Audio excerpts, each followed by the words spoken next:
right now, guys, it was so exciting. About an hour and 20 minutes ago, Venus and Mars were right beside that chimney stack together, and they were glowing like a bright orange. Now, Venus, you can see the morning star has made her way up into the sky. But guys, I was in bed, tightly in there, and I was thinking, Nicole, get outside, get this on camera. And I fell back asleep, and I had a few more dreams in dream time, and then I got back up. And what I'm gonna do is, guys, look at this, we have some friends. I'm gonna try to get this for us again within the next few mornings, so we can witness it, and if it's meant to be, it will be. As always, I love you guys. Let's go get some messages. Happy Love Day.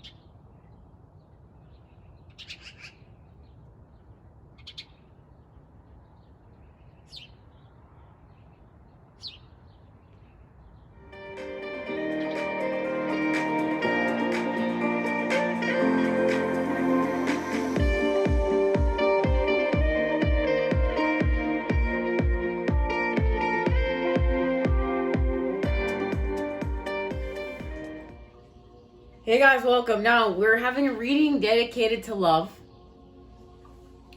and celebrating it. And some people don't celebrate Valentine's Day.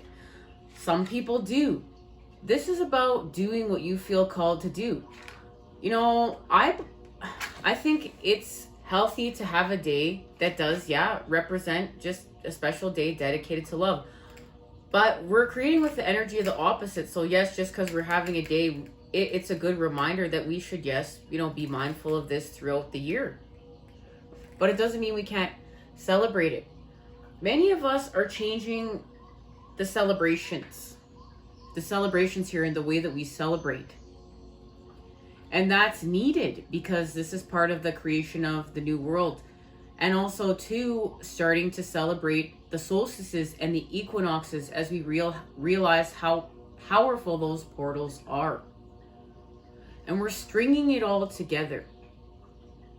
We're stringing everything that's been created together in order to create anew with it, to create higher vibes there.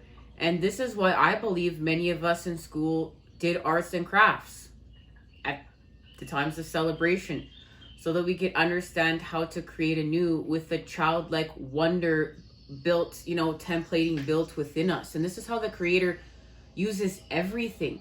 This is, how the Creator has their hands on a part of everything.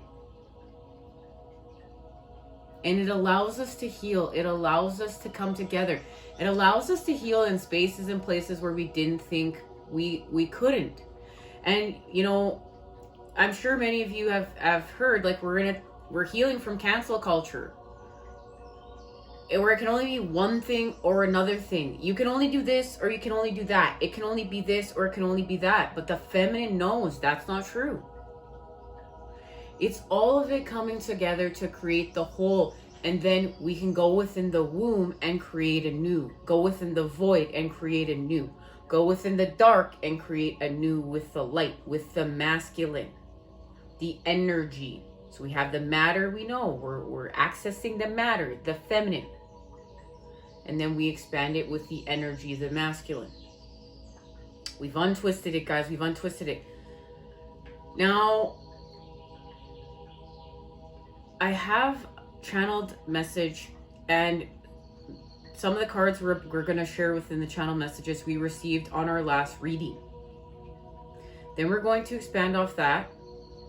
And we're going to be meeting up for our full moon in Leo reading, as well as a dedication special to the dance of Mars and Mercury. Mars and Mercury, guys. I got Mercury on the brain. Mars and Venus. Guys, that was a joke. Okay, Mars and Venus and their dance within the sky. And how it's coming together all this time. We're about to enter spring. We've entered the year of unity. This is a beautiful dance.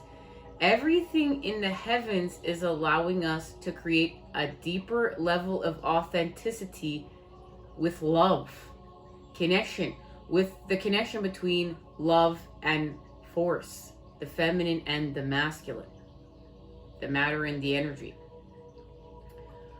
So let's get on with it, guys. Come on over here, just share this message, and then we'll expand off that.